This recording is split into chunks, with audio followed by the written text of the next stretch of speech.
जय कृष्ण कथा, हो जय जय कृष्ण कथा, हो जय जय कृष्ण कथा, हो जय जय कृष्ण कथा, हो जय जय राम कथा, हो जय जय कृष्ण। कस्तूरीतरङ्गं ललाटपटले वक्षस्थले कौतुकं नासाग्रे वरमौक्तिकङ्करतले भेडोदरे कङ्कणं सर्वाङ्गे हरिचन्दनं विललितं कण्ठे च मुक्तावले गोपस्त्रे परमेशुदानदयने गोपालचूडामणे गोपी सहस्रावृतम् हस्तन्यस्तनदासवर्गमधुल नारन्नकिशोराकृतिः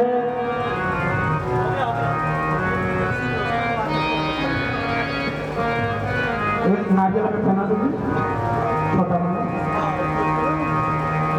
एक नारियल में डलवा दो, एक महाराज में बनाओ।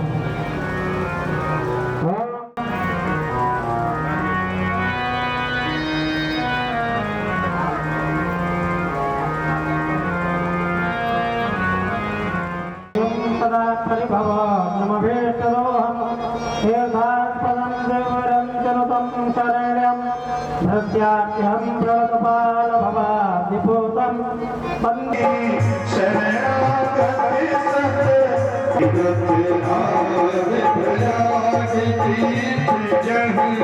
गंगा जमुना सरस्वती अक्षय बटे से युद्ध महिमा की आरती करिए शीतला देवी कृपा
श्री कृष्ण गोविंद हरे मुरारे हे नाथ नारायण वासुदेव श्री कृष्ण गोविंद हरे मुरारे हे नाथ नारायण वासुदेव नाथ नारायण वासुदेव लक्ष्मी नारायण वासुदेव हे नाथ नारायण वासुदेव हे लक्ष्मी नारायण वासुदेव हे नाथ नारायण वासुदेव हे लक्ष्मी नारायण वासुदेव हे नाथ नारायण वासुदेव हे लक्ष्मी नारायण वासुदेव वासुदेव हे वासुदेव हे वासुदेव श्री वासुदेव हे वासुदेव हे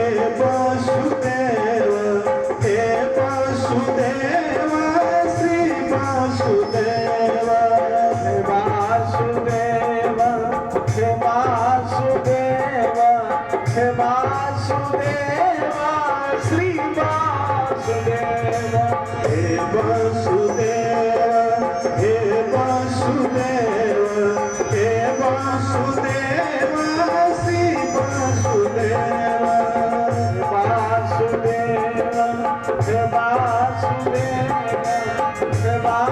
वासुदेव श्री वासुदेव हे वासुदेव हे वासुदेव हे वासुदेव श्री वासुदेव श्री कृष्ण गोविंद हरे मुरारे हे नाथ नारायण वासुदेव श्री कृष्ण गोविंद हरे मुरारे हे नाथ नारायण वासुदेव श्री कृष्ण गोविंद हरे मुरारे हे नाथ नारायण वासुदेव श्री कृष्ण गोविंद हरे मुरारे हे नाथ नारायण वासुदेव त्वमेव माता च पिता त्वमेव हे नाथ नारायण वासुदेव त्वमेव माता च पिता त्वमेव हे नाथ नारायण वासुदेव त्वमेव बन्धोश्च सखा त्वमेव हे नाथ नारायण वासुदेव त्वमेव बन्धो च सखा त्वमेव हे नाथ नारायण वासुदेव त्वमेव विद्या च गुरुस्त्वमेव हे नाथ नारायण वासुदेव त्वमेव विद्या च गुरुस्त्वमेव हे नाथ नारायण वासुदेव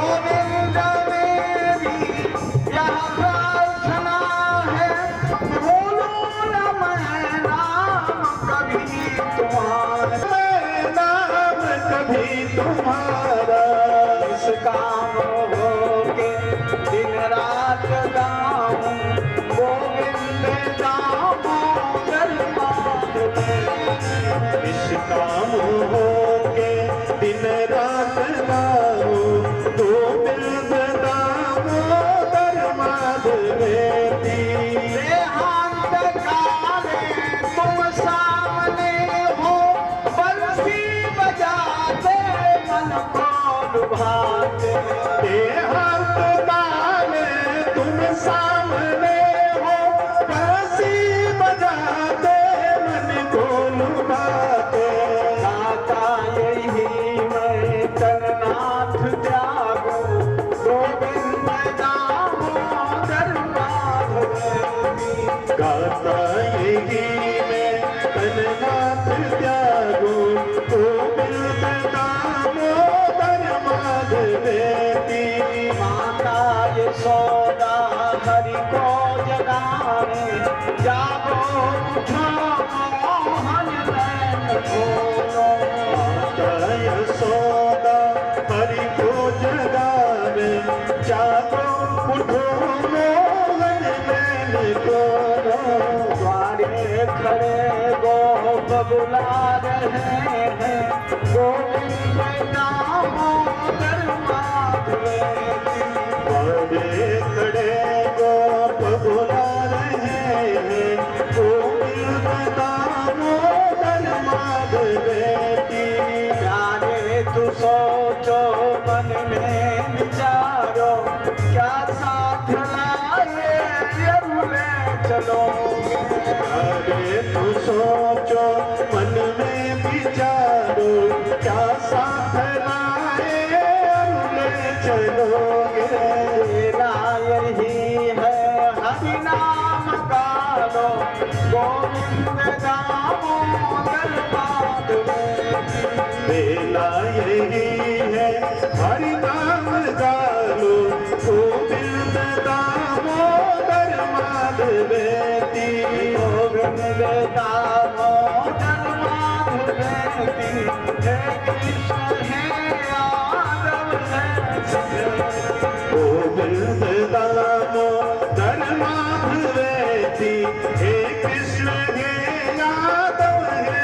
सके श्री कृष्ण गोविंद हरे मुरारे हे नाथ नारायण वासुदेव श्री कृष्ण गोविंद हरे मुरारे हे नाथ नारायण वासुदेव श्री कृष्ण गोविंद हरे मुरारे हे नाथ नारायण वासुदेव श्री कृष्ण गोविंद हरे मुरारे हे नाथ नारायण वासुदेव श्री कृष्ण गोविंद हरे मुरारे हे नाथ नारायण वासुदेव श्री कृष्ण गोविंद हरे मुरारे हे नाथ नारायण वासुदेव श्री कृष्ण गोविंद हरे मुरारे हे नाथ नारायण वासुदेव श्री कृष्ण गोविंद हरे मुरारे हे नाथ नारायण वासुदेव श्री कृष्ण गोविंद हरे मुरारे हे नाथ नारायण वासुदेव श्री कृष्ण गोविंद हरे मुरारे हे नाथ नारायण वासुदेव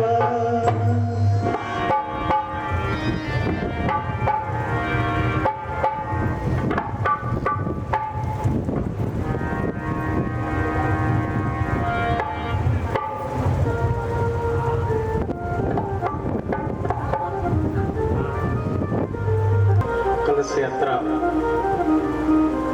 और अनेक तैयारियां कल से ठीक समय से कथा आरंभ होगी और हम लोग प्रयास करते हैं समय की जिम्मेदारी रखते हैं। देखिए भागवत हमारे इस देश का एक इतिहास है और हर व्यक्ति को सामाजिक सामंजस्य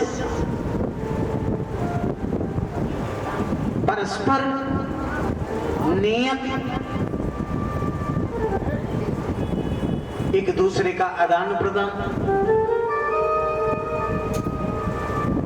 वो जीवन जीने की कला ही इतिहास देता था।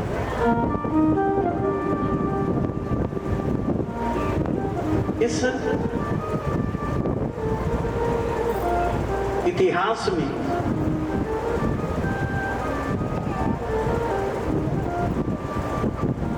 भगवान स्वयं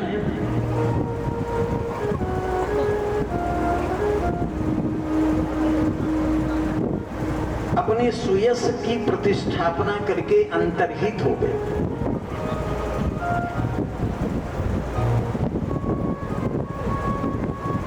ये भगवान वेद व्यास जी को अंतर प्रेरणा जागृत हुई क्योंकि 17 पुराणों के बाद इसकी रचना किया हुआ।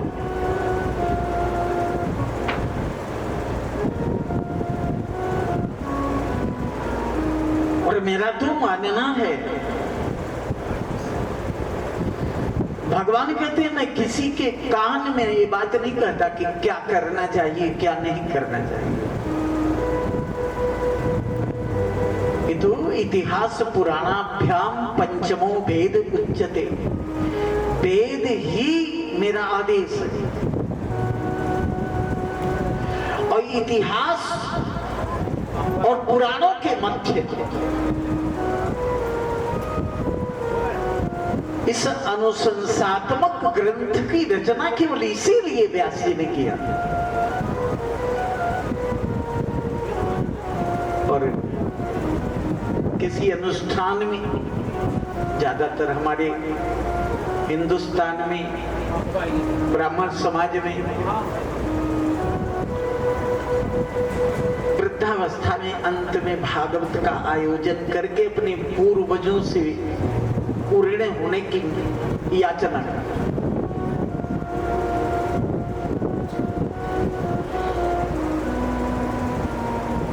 हम लोग तीर्थों का भ्रमण करते हैं, गया करते हैं, जगन्नाथ जाते हैं और ये सब तीर्थ, तीर्थ माने होता है पवित्र।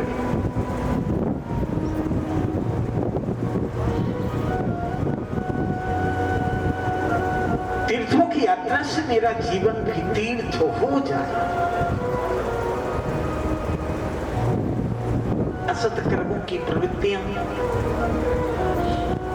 मेरे जीवन में तमाम सद आचरण के विपरीत आचरण, सद्भाषण के विपरीत भाषण, सत्कर्मों से विपरीत प्रीति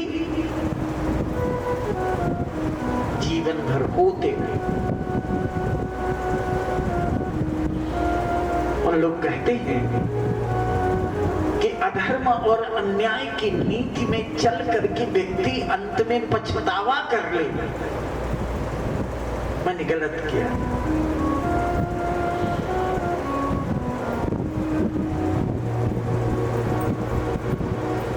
तो इतिहास उसे क्षमा कर देता।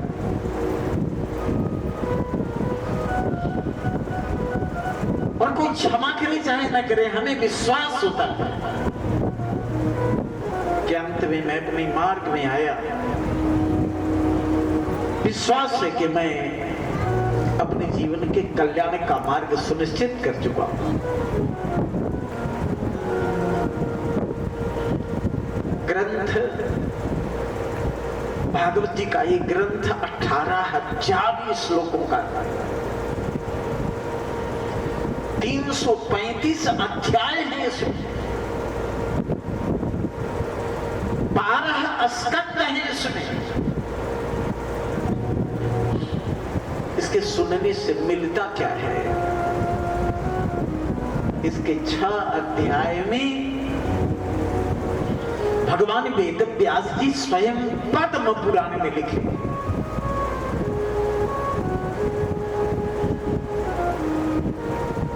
और आज इस ग्रंथ का मंगलाचरण, मंगलाचरण का 2 अर्थ है। एक तो हम किसी अपने इष्ट देव, अपने गुरु, अपने महापुरुषों का वंदन कर लेते हैं तो निर्विघ्नता पूर्वक कार्य की सिद्धि का आशीर्वाद हो जाता है। दूसरा, भागवत जी के मंगलाचरण में परमात्मा का स्वयं इतना पवित्र आचरण है कि उस आचरण का स्मरण करके हम वंदन कर लें तो स्वयं मंगलाचरण है।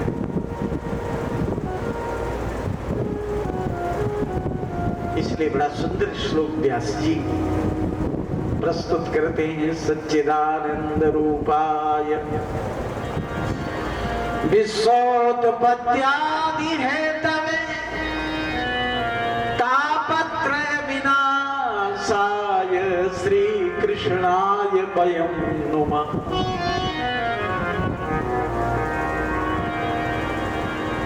भगवान सदचित और आनंद भगवान का स्वरूप। सतरूप क्या है, चित रूप क्या है और आनंद रूप क्या है? हम लोग ये बात जानते हैं कि परमात्मा की जो व्यापकता है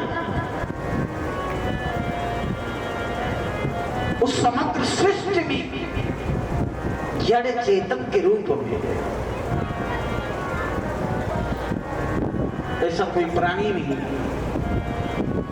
जिसके अंदर परमात्मा ना हो। कभी कभी मुझे दिखता भी,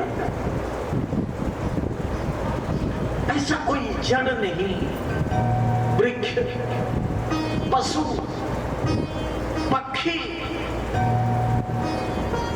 सब में भगवान की भगवत्ता समाहित है।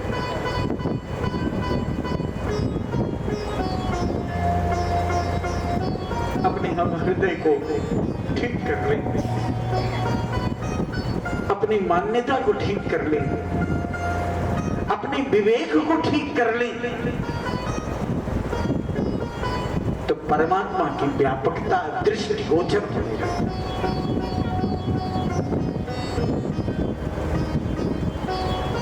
एक परमात्मा है जो अव्यक्त है, चेद अचेद ब्रह्म है, और चेद अचेद विशिष्ट ब्रह्म है।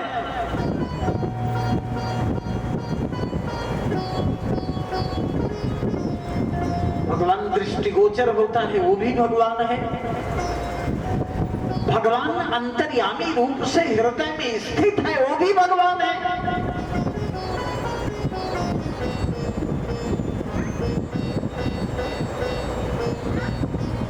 हम कभी कभी भगवान का वर्णन करते हैं, भगवान की उदारता, भगवान का शौर्य,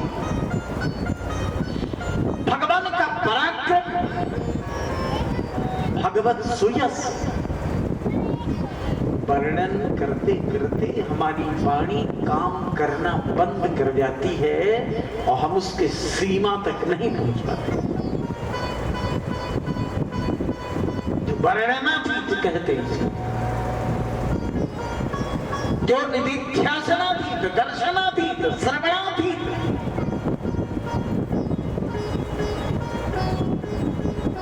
उचित ब्रह्म और एक आनंद ब्रह्म। आनंद ब्रह्म की व्यापकता कभी जन्म के समय दिखती, कभी मृत्यु के समय।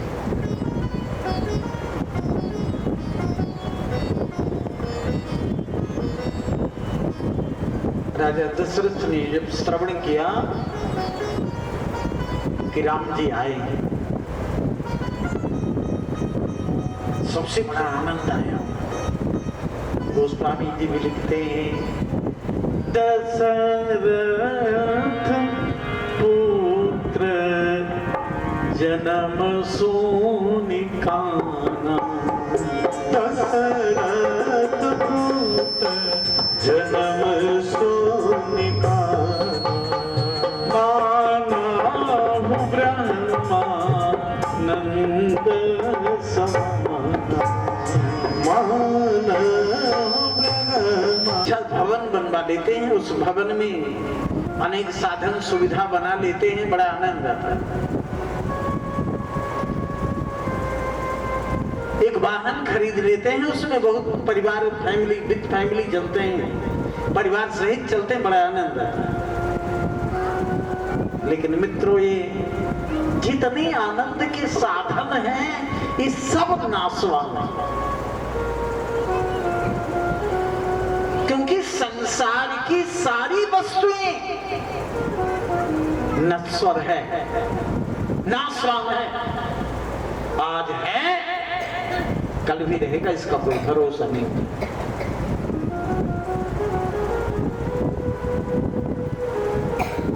इसलिए हम इसे आनंद नहीं कहते। आनंद कहते हैं भगवान का जो निर्मल यश है, हमारी भगवान के रिश्ते बने, ये जीव का परम धर्म है। माला लेकर के जप करते हैं, भगवान से संबंध बनते हैं। भगवान की मूर्ति घर में रखकर उसकी पूजा करते हैं, संबंध बनते हैं। किसी ज्ञानी महापुरुष के उपदेश श्रवण करते हैं तो भगवान से संबंध बनते हैं। मेन वस्तु है, काल बहुत विचित्र है।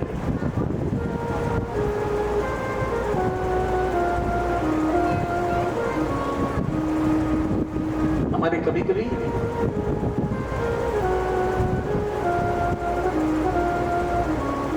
जीवन में बड़ा अमूल्य परिवर्तन होता है, हम उसका अनुभव करें। बचपना था, जवानी थी, वृद्धा आई, अब चलने की तैयारी। समय पर ये ध्यान देना चाहिए, समय का उपयोग करना चाहिए। जाना भी पड़े, आए हैं, आना पड़ा है तो जाना भी पड़ेगा। उस संसार को हम इसलिए निरस्तित्व मानते हैं कि जो लोग गए उनकी चिट्ठी आज तक नहीं आई, उनका संदेशा नहीं आया। बड़ी संपत्ति का अर्जन करके, बड़ी बड़ी कोठियां बना करके गए सो गए। इसलिए जब उनकी चिट्ठी नहीं आई तो चिट्ठी हमारी भी नहीं आएगी। हमें जाने की तैयारी करना चाहिए। आप अपने जीवन का अनुभव देखें, किसी बारात में जाना हुआ तो 15 दिन पहले से सूट बूट तैयार करने लगे कि नहीं।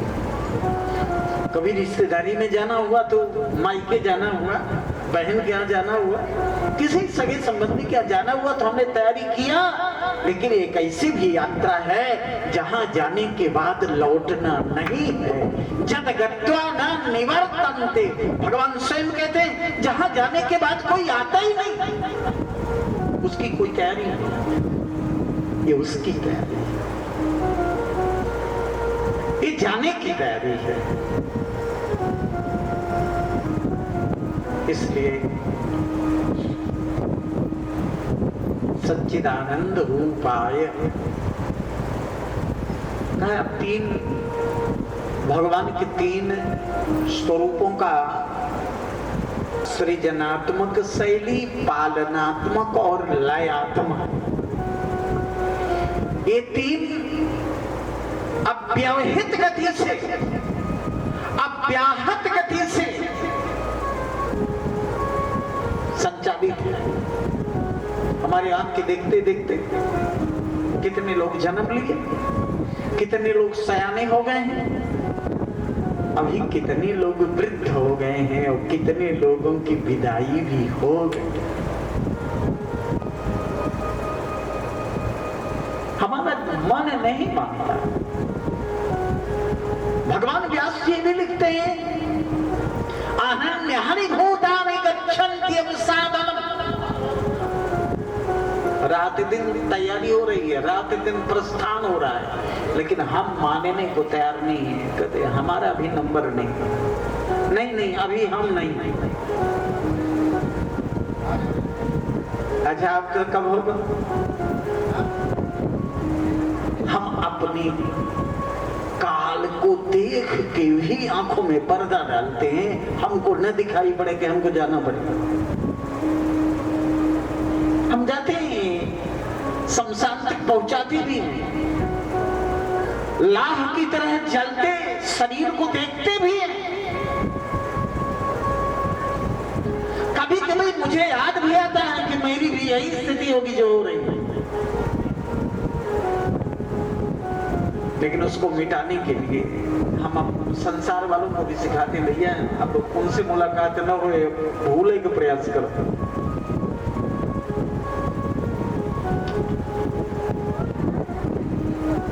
तो विश्वोत्पत्ति आदि हेतु, विश्व की उत्पत्ति आदि स्थिति का संचरण करने के लिए मैंने सत ब्रह्म से सृजनात्मक शैली, चिद ब्रह्म से पालनात्मक शैली और आनंद ब्रह्म से लयात्मक शैली प्राप्त होगी। इसलिए हमने सच्चिदानंद रूपाय का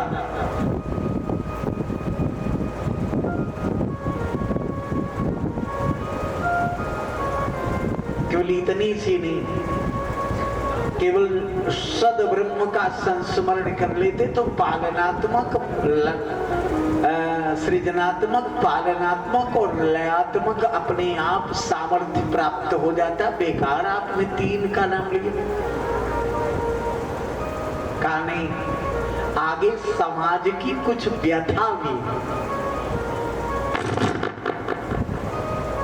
कौन सी व्यथा है? तीन ताप से समाज संतप्त है। आधि दैविक, आधि भौतिक और आध्यात्मिक, ये तीन ताप है। तीनों तापों का समन किससे होगा? बोले इसी समन के लिए ही मैंने 3 नाम भगवान के लिया। अगर सद्ब्रह्म का हम चिंतन करेंगे तो आदि दैविक ताप नष्ट होगा, समन होगा, और चिद ब्रह्म का ध्यान करेंगे तो आदि भौतिक ताप नष्ट होगा। तो आदि दैविक, आदि भौतिक और फिर आनंद ब्रह्म का चिंतन करेंगे तो आध्यात्मिक संताप विनष्ट।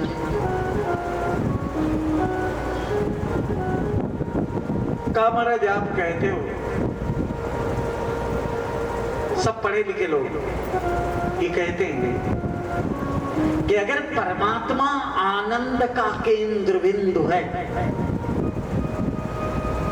अगर परमात्मा आनंद का साधन है, तो पढ़ा लिखा व्यक्ति पूछता है महाराज फिर दृष्टिगोचर क्यों? वो आनंद दिखता क्यों नहीं?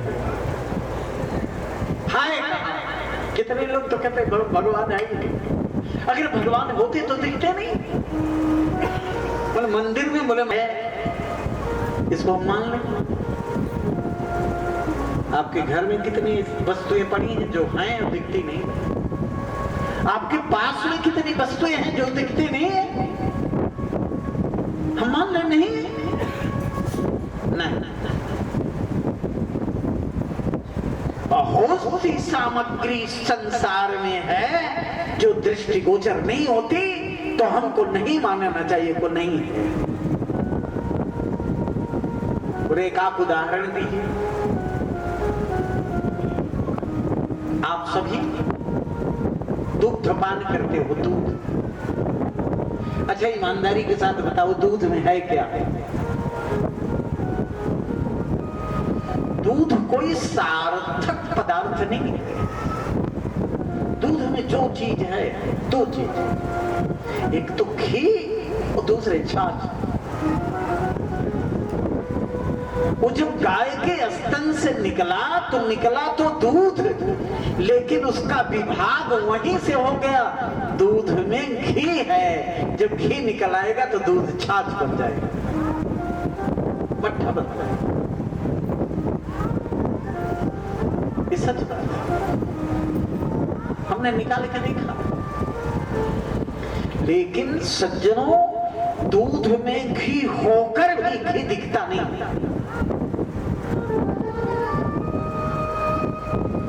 घी को अलग करने के लिए मुझे दूध को मथना पड़ता है, उसका जामन जमा करके, दही बना करके जब हम मंथन करते हैं तो घी प्रकट होता है। ठीक है, इससे परमात्मा है। परमात्मा आपके हृदय में है। जैसे दूध मथने से घी प्रकट होता है, ऐसे हृदय मथने से परमात्मा प्रकट होता है। जिन लोगों ने, सूर्य ने, कबीरा ने, मीरा ने अनेक रूप से ब्रह्म को, हृदय को मथ करके ब्रह्म का दर्शन कराया, अपनी ब्रह्म दर्शन की अनुभूति लिपिबद्ध किया है।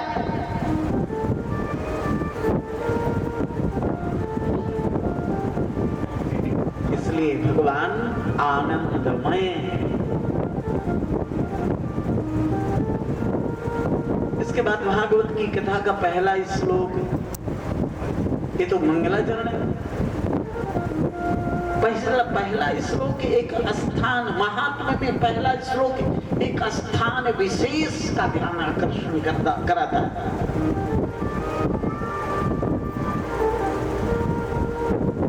नैमिषे सुतमासीन, नैमिष एक तीर्थ है आपके उत्तर प्रदेश में, सीतापुर जनपद में, उसको नैमिषारण्य भी कहते हैं। वही निमि चक्र सुदर्शन जी का तिरोधानित स्थल है, इसलिए उसको नैमिष कहते हैं।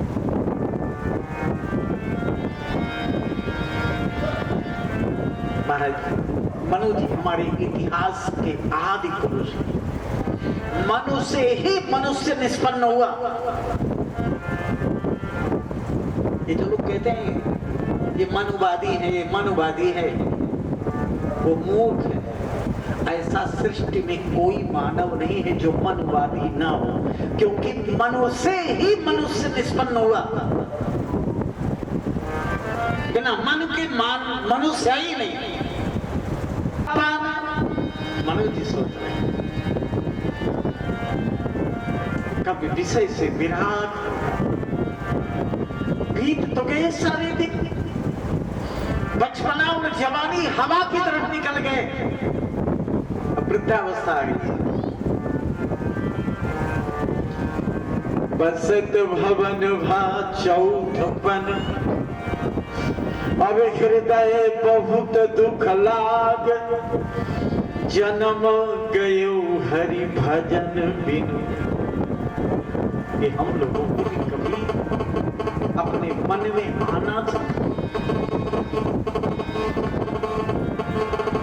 हमारे सबके मन में भी ये बात आना चाहिए कि सारा जीवन कहां बीत गया। और मनु जी क्या करते हैं? गोस्वामी जी लिखते हैं, पर बस राजी सुतहि नीपदीना, पर बस राज सुतहि नीपदीना, पर बस राज सुतहि नीपदीना, पर बस राज सुतहि नीपदीना, नारी समेत कवन वर्ण कीना, नारी समेत गवन वर्ण कीना, नारी समेत गवन वर्ण कीना, नारी समेत गवन वर्ण कीना। अच्छा, ये अतिशयोक्ति सा लगता है। कितने बुढ़वा बुढ़िया जो शरीर से कभी तुम गांठ गांठते थे, आज डंडा लेकर डंडा के सहारे पर चल रहे। कथा अमृत रसा स्वाद, बड़ा सुंदर इशारा। दूसरों की बात सुनना बंद कर दो, दूसरों को बात सुनाना बंद कर दो, कथा मृत सुनने की आदत बनाओ, कर लो, जीवन बन जाएगा।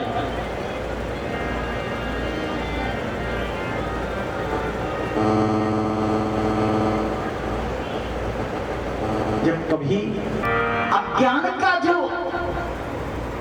अज्ञान के आवृत होने से जो ध्यानता है, अंधकार है, उसको नष्ट करने में हे सूत जी आप करोड़ों सूर्य के समान। इसलिए सूताख्या ही कथा सारम, एक ऐसी सुंदर इतिहास, एक ऐसा सुंदर कथा हमको सुना दीजिए। मम कर्ण रसायनम प्राय, इस संसार में कलयुग लग चुका है।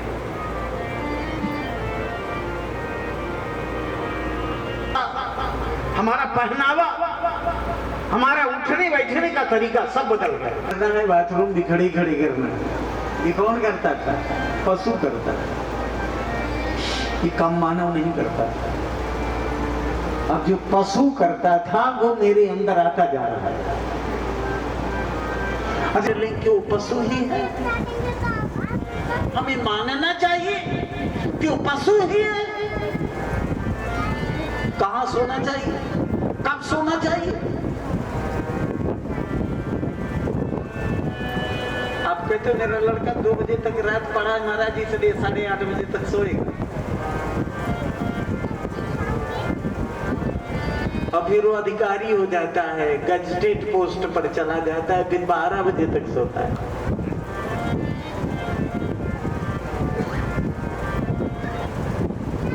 चली गई मेमोरी, कहां गई तुम्हारी याददाश्त? ये याददाश्त यही है कि तुम ग्रंथ पढ़ लो, तुम डिप्लोमा होल्डर बन जाओ, ये नहीं। तुमको कितना खाना चाहिए, कब सोना चाहिए, कब जगना चाहिए, ये धर्म है। यही धारण पोषण और धर्म, इसी को धारण करो, इसी पर अपने जीवन को चलाओ, यही धर्म है। कितने लोग पढ़े लिखे कहते हैं महाराज चंदन जरूर नहीं लगाते, लेकिन हम धार्मिक बहुत है। पहनावा हमारा जरूर गड़बड़ है, लेकिन हम धार्मिक बहुत है। हो धार्मिक, एक रंच मात्र भी तुम्हारे अंदर धर्म नहीं है। अगर होता है तो तुम्हारा आकार प्रकार धर्म से ओतप्रोत होता है। जिनके अंदर है उनके नख से सिक तक धर्म दिखता है। और धर्मो हितेषाम अधिको विशेषो धर्मे नहीना पशु भी सम। भागवतकार यही तो कर रहे हैं। यह घोरे कलौ प्रायः, महाराज इतना घनघोर कलयुग आ गया कि जीवस्या सुरतां गतः, जीव के अंदर, मनुष्य के अंदर आसुरी मति आ गई।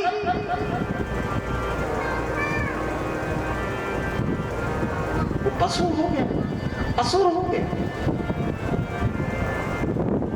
क्लेशात् क्लान्तस्य तस्यैव, और फिर करई जो कर्मा पाव फल सोई। करई जो कर्म पाव फल सोई।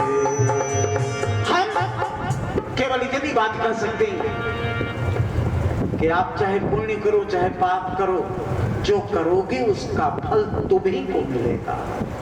आंख मूंद के मत करो, देख के करो,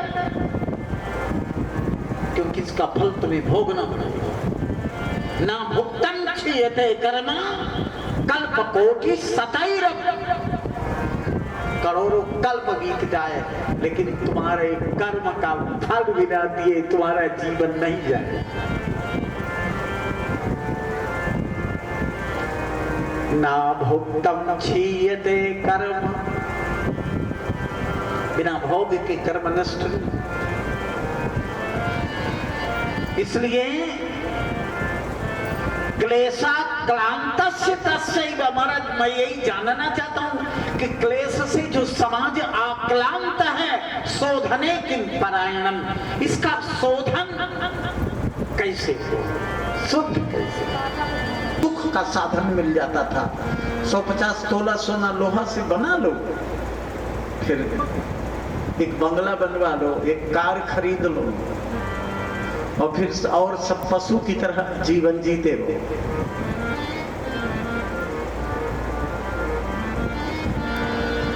मनुष्य की एक शैली है, मनुष्य की एक रीति है, मनुष्य का एक रिवाज है। तुम्हारे घर में कोई तुम्हें समझाने नहीं जाएगा, तुम संतों का उपदेश सुनो, उसको अपने जीवन में उतारने का प्रयास।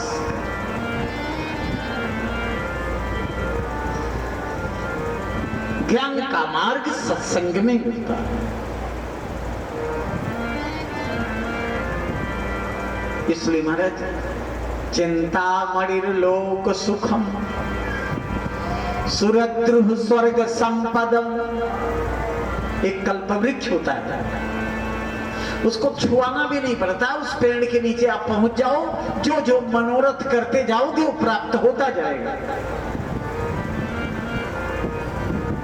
और इन उस पारसमणि पत्थर और उस कल्पवृक्ष से भी अच्छा होता है सद्गुरु। प्रयच्छति गुरु प्रीतो, सद्गुरु की प्रीति हो जाए तो वैकुंठम योगी दुर्लभम। रामचरितमानस में गोस्वामी जी से पूछा गया, ये बार बार आप कह रहे हो बंधव गुरुपद पदम परागा, सुरुचि सुबास सरिष अनुरागा, ये है क्या महाराज? गुरु का चरण धुल करके हम पी लें, गुरु के चरण तो क्या करेगी?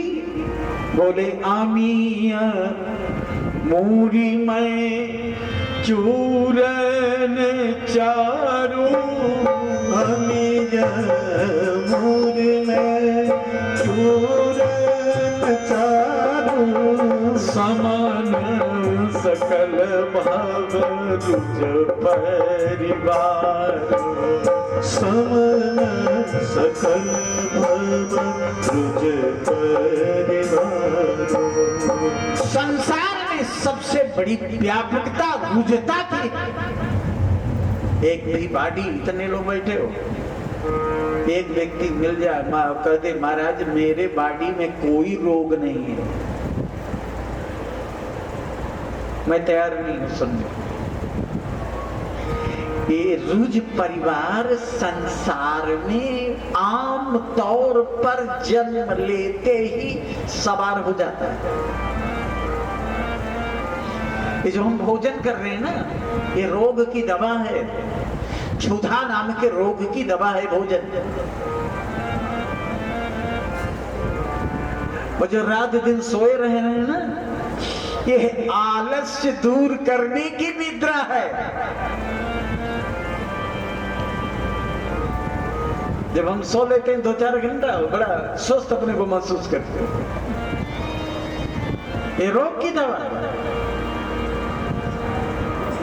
ये रोग परिवार है। बिना मतलब सवेरे दौड़ रहे हो, ये रोग की दवा है। फिर स्नान कर रहे हो, रोग की दवा है। फिर 4 लोगों के बीच में बैठ के टीवी चला रहे हो, रोग की दवा है। किसी न किसी रोग की दवा का व्याल भाव रुज परिवार। इसलिए प्रयच्छति गुरु प्रीतो वैकुंठम योगी दुर्लभम।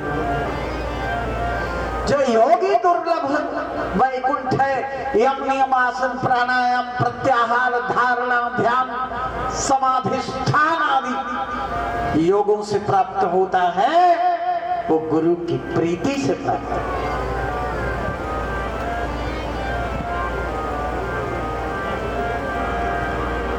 अब महाराज सौनक जी ने निवेदन किया, सूत जी बड़े प्रसन्न हो। आज लोग प्रश्न कर लो तो बुरा मान जाते हैं। प्रश्न के बिना समाधान कैसे होगा? लेकिन प्रश्न किससे करना चाहिए कोई जानता ही नहीं। तुम चौराहे पर प्रश्न करते हो, ये ठीक नहीं है। आपका एक ज्ञानी गुरु होना चाहिए। गुरु जान करके बनाओ, और बनाने के बाद वो तुम्हारे भाव रुज के परिवार के समन का अनुग्रह करने के लिए एक ऐसी संजीवनी देगा जो भगवत प्राप्ति करा देगा।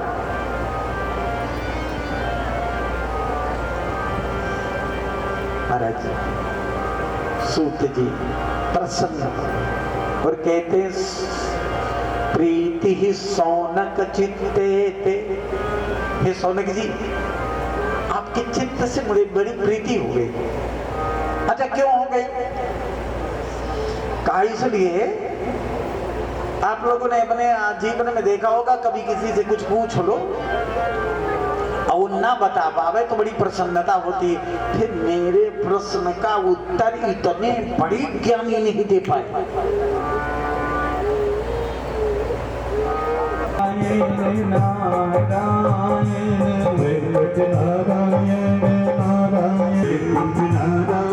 नारायण नारायण नारायण रंगे नारायण नारायण नरसिंह नारायण नारायण नारायण वामन नारायण नारायण नारायण नारायण के नारायण नारायण माधव नारायण नारायण अच्युत नारायण नारायण नारायण गोविंद नारायण नारायण भगवान की जय हो। सनकादिकों ने देखा कि देवर्षि कुतश्चागमनम तब कहाँ इतने जल्दी चले जा रहे हो, कहाँ से आ रहे थे? और इस हरि शरणम के बल पर आपने काल विजेता हो लिया। इसलिए हे पुण्य स्वरूप, हे भगवत स्वरूप सनकादिकों, मैं आपको अभिवादन करता हूं। और पंचहायन संयुक्ता पूर्वे सामपि पूर्वजा, मुझे याद है कि मेरे पिता के पिता के पिता के पिता के समय भी आप 5 साल के थे, आज भी हो।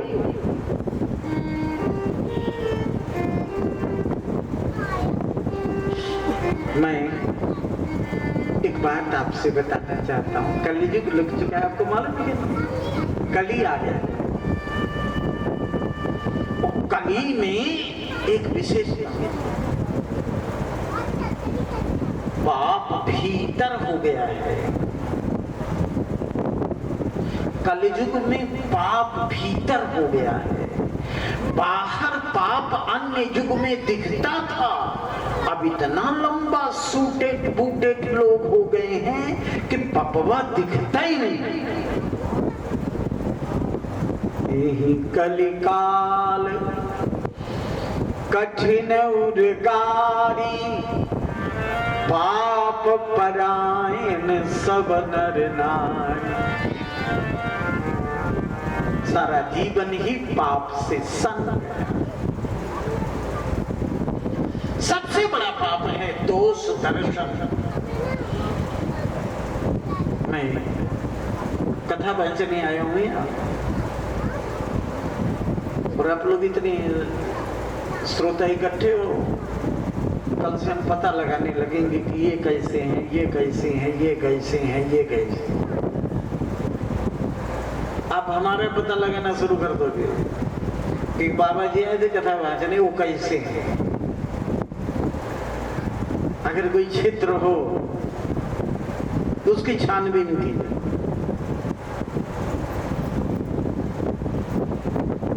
यही शेष रहा इस कलयुग। महाराज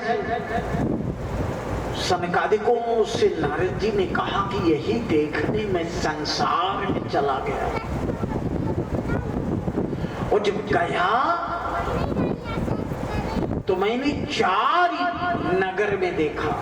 एक नगर का नाम है ब्रह्मचर्य, एक नगर का नाम है गृहस्थ, एक नगर का नाम है वानप्रस्थ, और एक नगर का नाम है सन्यास्त्र। ये चारों वर्णाश्रम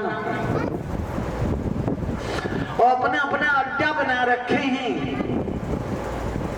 ये ब्रह्मचारियों का अड्डा है, ये गृहस्थों का अड्डा है, वानप्रस्थियों का है, सन्यास। और मैंने चारों में बड़ा भयंकर दोष देखा। नारद जी क्या महाराज, जब मैं ब्रह्मचारियों के यहाँ गया तो उनके अंदर सबसे बड़ा दोष था गुरु का अपमान। गुरु की बात न मानना, गुरु की बात न सुनना। ब्रह्मचारियों के अंदर देखा, गृहस्थों के अंदर देखा काला। किसका किसका कला? सबसे ज्यादा झगड़ा पति पत्नी। मेरी बात न मानो तो कचहरी में जाके पता लगा लो, वकीलों के पास सबसे ज्यादा फाइल किसकी है? पति पत्नी। तरुणी प्रभुता के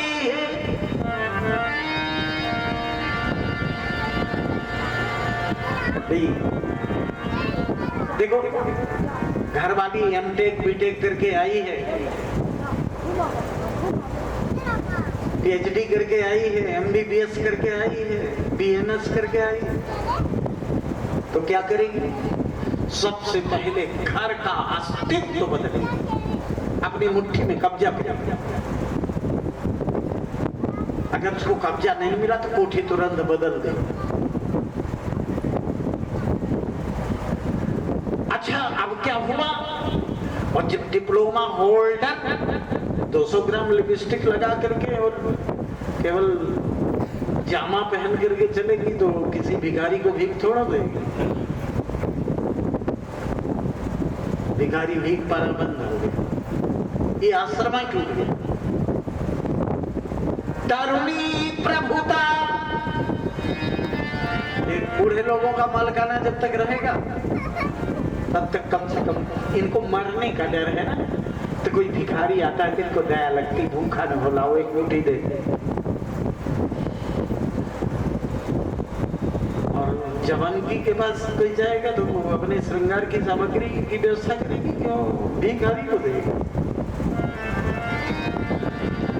तरुणी प्रभुता के। अच्छा, कभी कभी भूल बस कोई भटकाव आ जाए जीवन में तो भाई होता था, भाई से बड़ा कोई हितैषी नहीं होता। इतने लोग बैठे हो, एक भी व्यक्ति कोई बता दे कि हमारा भाई बड़ा हितैषी है। सारा प्रतिकारात्मक प्रतिशोधात्मक सही भाई सबसे बड़ा एंटी ग्रुप, भाई सबसे बड़ा शत्रु होगा तो तुम्हारा ही सब कुछ मिलेगा।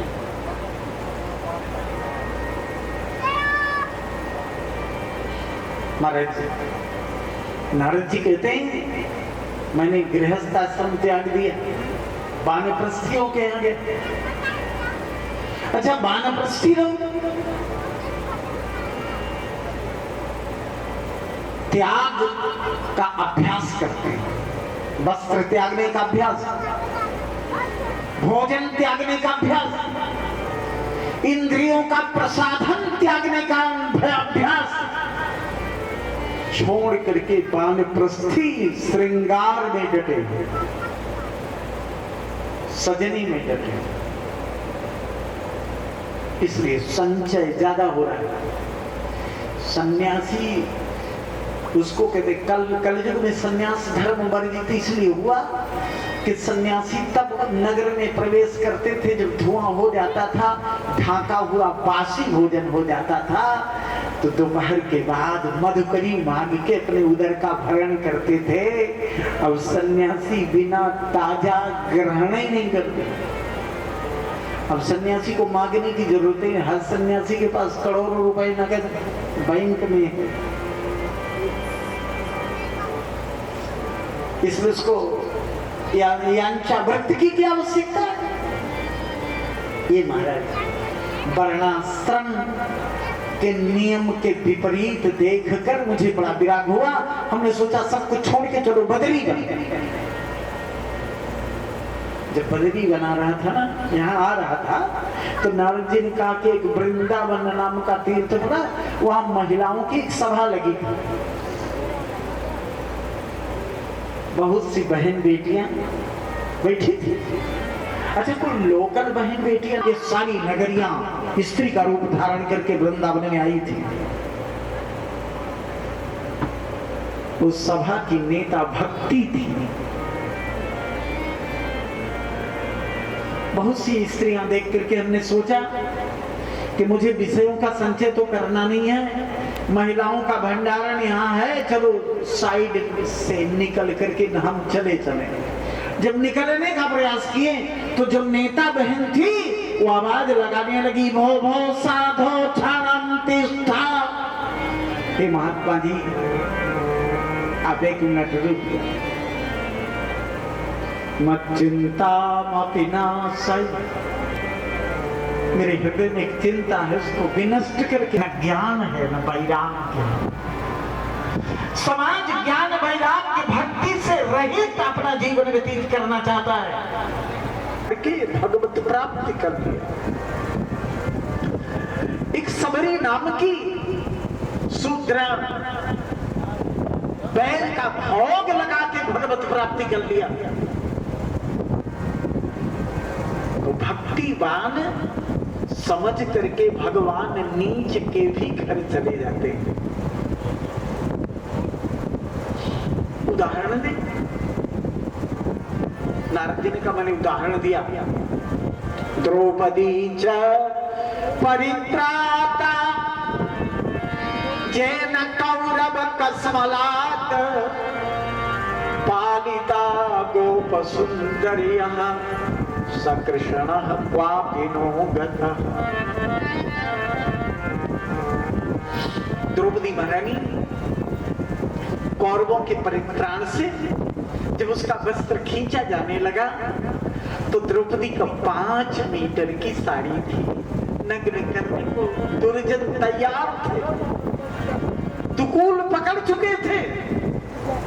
निरावलंबन द्रौपदी श्री कृष्ण के चरणों का आश्रय प्राप्त किया। एक बार आवाज लगाती है, दुखारो द्वारिका नाथ शरण में तेरी। भगवान चाहते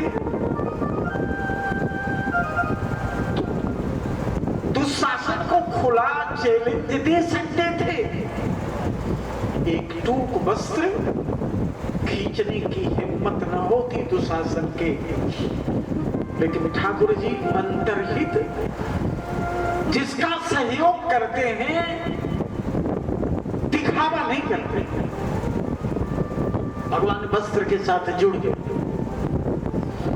और वहां 10,000 हाथियों की ताकत वाला बलशाली दुर्जन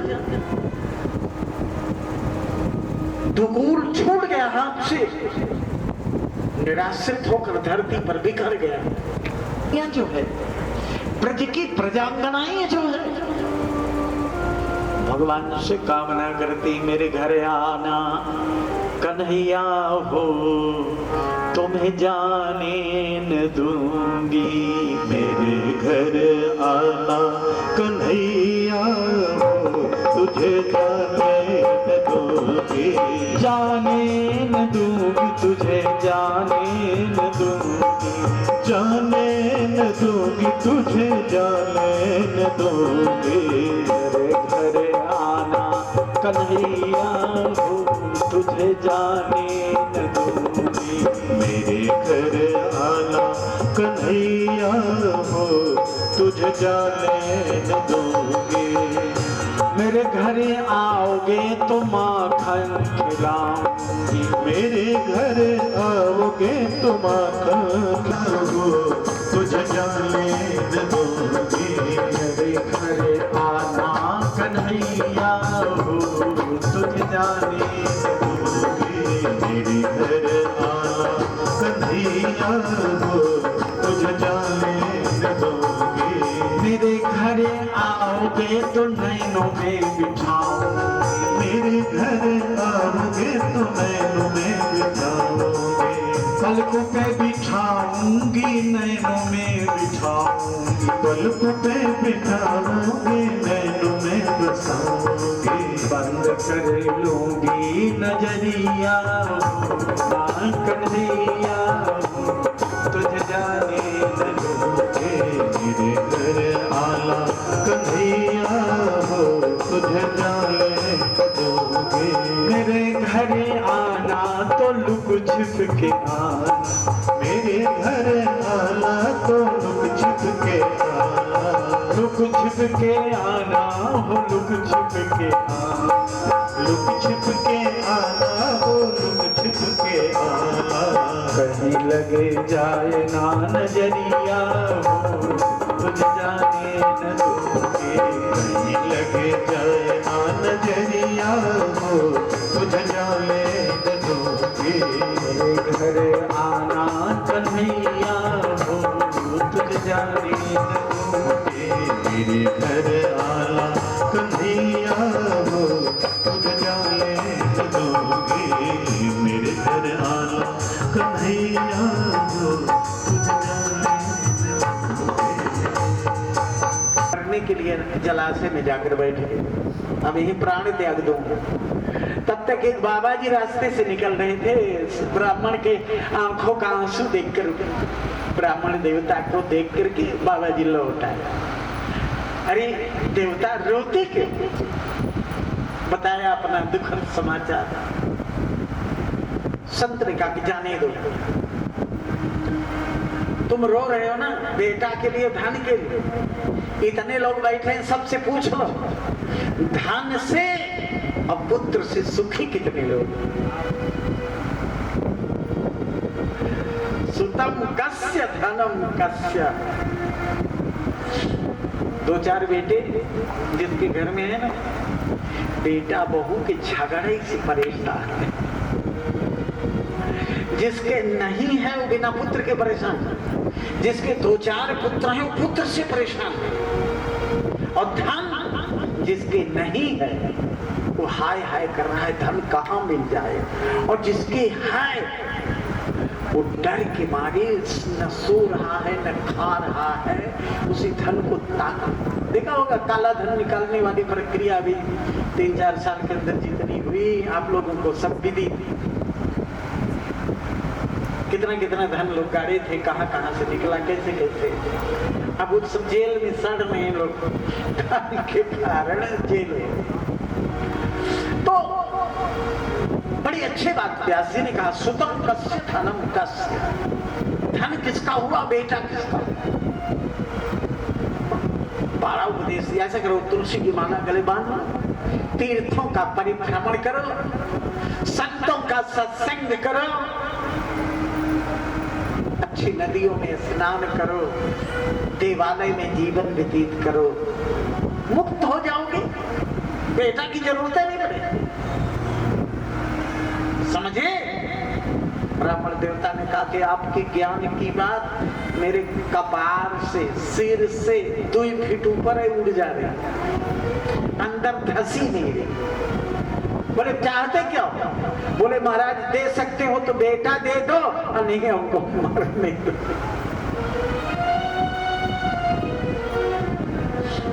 हम ज्ञान की बात नहीं करते, हम पुत्र चाहते हैं या मरना चाहते हैं। महात्मा को दया आ गई, एक फल निकाल करके दिए, जा पत्नी को फल खिला देना, बेटा भी होगा, पेड़ भी फलेगा, गाय भी गया। लेकर गया, पत्नी को प्यार से बुलाया, पास में बुलाकर चुचकार पुचकार के फल दिया। पत्नी ने कहा फल क्या होगा? बोले गर्भवती हो जाओगी बेटा। अब वो चिंतन करने लगी, जिस दिन से बच्चा आता है, जब तक जीवन रहता है तब तक दुख देता। अब इस दृष्टि से देखते, बेटा कितनी कठिनाई से, हर माँ जानती है पुत्र की कठिनाई। और फिर जब तैयार हो गया ना, तो सबसे पहले 18 साल का लड़का हो गया तो सोचता है कि पापा बैंक बैलेंस कब देंगे, अपना धन कब मुझे अर्पित करेगा, ये पुत्र सोच रहा है। फिर अब पापा रिटायरमेंट हो गए तो थोड़ा ज्यादा बोलते हैं, तो बीच बीच में आंख लाल लाल करके चढ़ बैठता है, कहता है खबरदार आगे ज्यादा बोलोगे तो किसी दिन गला दबा दूंगा, पटक के तोड़ दूंगा। मैं नहीं कह रहा हूं, हमारे पुरखा पूर्वज कहते थे, जिस दिन पैदा हुआ उस दिन माँ पत्नी को अपनी माँ बना लिया, और पत्नी ने कह दिया अब ज्यादा मुझसे मत कुछ मांगना, मैं अपना लड़का संभालूं। और जब जवान हुआ तो धन ले लिया, और बुढ़ौती आ गई तो गला दबाता है कि अब ज्यादा बोला मत। जन्मत ही दारा हरे,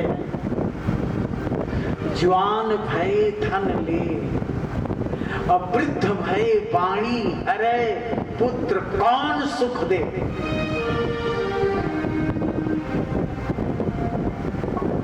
ये महापुरुषों की बात। महाराज आत्मदेव फल ले गए, पत्नी को दिए, लेकिन पत्नी अनेक कारण अपनी बहन को बुला ली, वही जीजा साड़ू और साले को बुलाई, अब बुलाकर परामर्श ली। सब लोगों ने कह दिया, बहन ने कह दिया कि फल ना खाना, ये जीजा जी तुमको फंसा रहे हैं। अगर बेटे की जरूरत है, मेरे हर साल बेटा होता है, एक बेटा मैं तुम्हारे लिए पैदा कर दूंगी। हमारे धन कम है, तेरे काड़ा हुआ सोना है, इसी की तौल भर मुझको। 2-3 किलो का लड़का होगा तो 2-3 किलो सोना।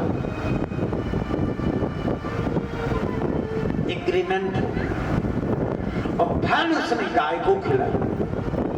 लेकिन बाहरी परमात्मा गाय पुत्रवती, वत्सवती नहीं पुत्रवती है। इस संत का प्रसाद। और इसने रातों रात अपनी बहन का लड़का 6 महीना तक तो बेचारी तकिया बांध करे पति के साथ कपट। कितना बड़ा जड़धान हीरा बधिर को धीरज धीरा ऐसे उपति कर किया अपमान। ऐसे उपति कर किए अपमाना। नारी पाव जमपुर दुखना। नारी पाव जमपुर दुखना। नारी के लिए पति कितना सेव्य है। ईश्वर से भी ज्यादा से। महाराज आत्मदेव के साथ कपट करके उसने क्रय गीत पुत्र लाया।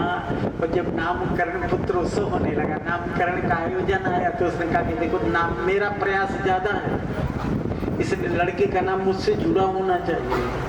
इसलिए वो अपने नामकरणों को प्रस्ताव कर दी। ये मेरा नाम धुंधुली है तो धुंध जरूर इसके साथ जुड़ना चाहिए, तो नाम पड़ गया धुंधकारी।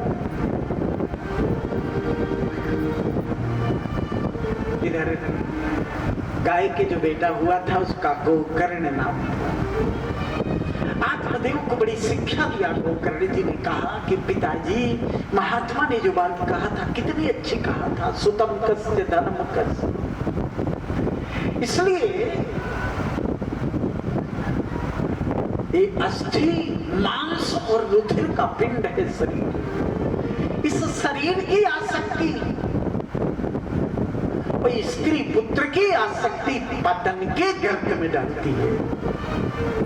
इसलिए देहे स्थिमान सरुधिरे भीमतिम त्यजत्वम जाया सुतादिषु सदा ममतां विमंच पश्यामि सं जगदिदं क्षणभंग निष्ठं वैराग्य राग रसिको भव भक्ति निष्ठा।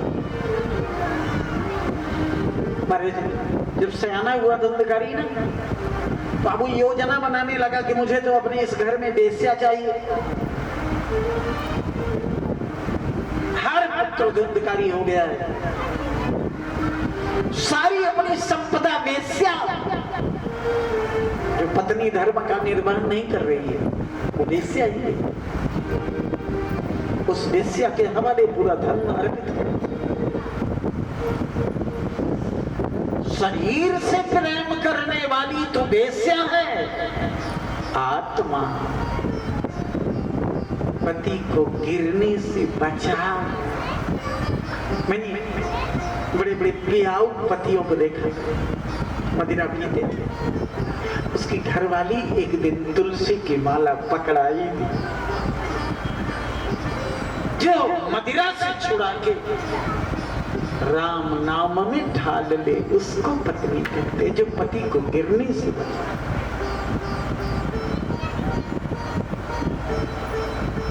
संपत्ति की मलकिन तो चौराहे में डाल रही है।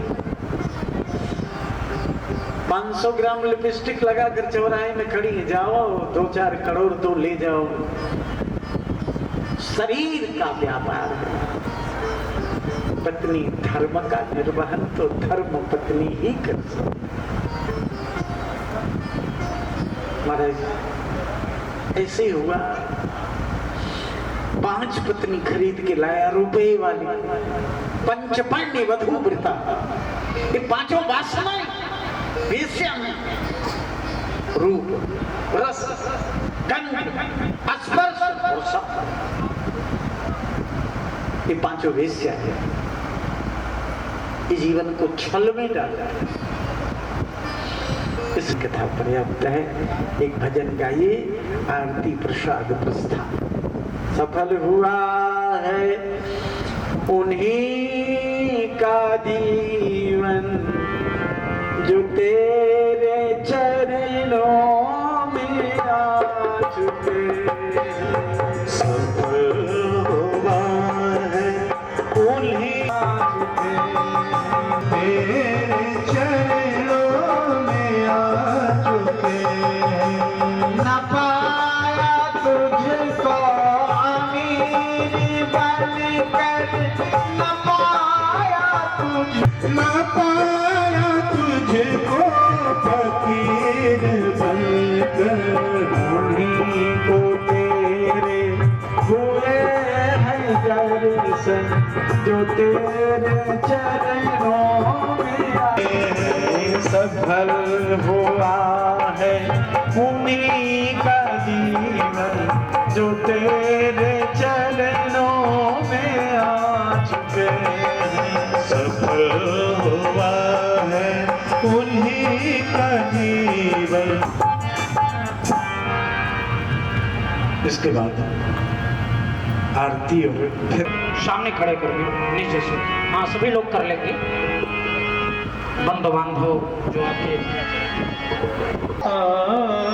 आरती अति पावन पुराण की, अति पावन पुराण की, धर्म भक्ति में ज्ञान खान की, महापुराण भागवत निर्मल, महापुराण भागवत निर्मल, सुख मुख विगलित निगम कल्प फल, सुख मुख विगलित निगम कल्प फल, परमानंद सुधार मरी तुम्हें भव भयहारिणी, सेवत सतत सकल सुख कारणि, सुमहो सभी हरि चरित गाने। आरती अति पावन पुराण की, धर्म भक्ति में ज्ञान खान की, विषय विनाश विमोह विनाशिनी, विषय विनाश विमोह विनाशिनी, विनाशिनी, भगवत तत्व रहस्य प्रकाशिनी, परम ज्योति परमात्म ज्ञान की। रसिक हृदय रस रास विलासिनी, रसिक हृदय रस विलासिनी, मुक्ति मोक्ति रस प्रेम सुदासिनी, कथा अकिंचन प्रिय सुजानी की।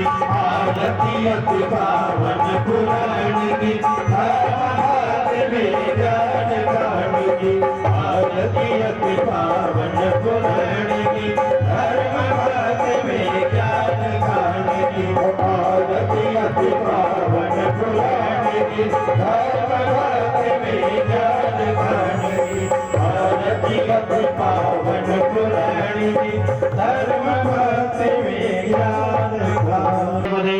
जलेन शीतले कर्णं पुष्पै देवाभिवन्दनं, ततः स्वात्माभिवन्दनम्, आरातिक्यग्रहणं, यशोदावर्धनाय धीमहि तन्नः कृष्णः प्रचोदयात्। श्रीवन्तिका मुकुलचम्पकपाटलाब्जै पुन्नागजातकर्वीररसालपुष्पै बिल्वप्रवाह तुलसी दलमञ्जरीभिः त्वां पूजयामि जगदीश्वर मे प्रसीद समर्पयामि। बोले भागवत भगवान की श्री स्वामी जी सर्वे भवन्तु सुखिनः, सर्वे सन्तु निरामयाः। सर्वे भद्राणि पश्यन्तु मा कश्चित् दुर्भाग् भवेत्। हरि ओम शांति शांति।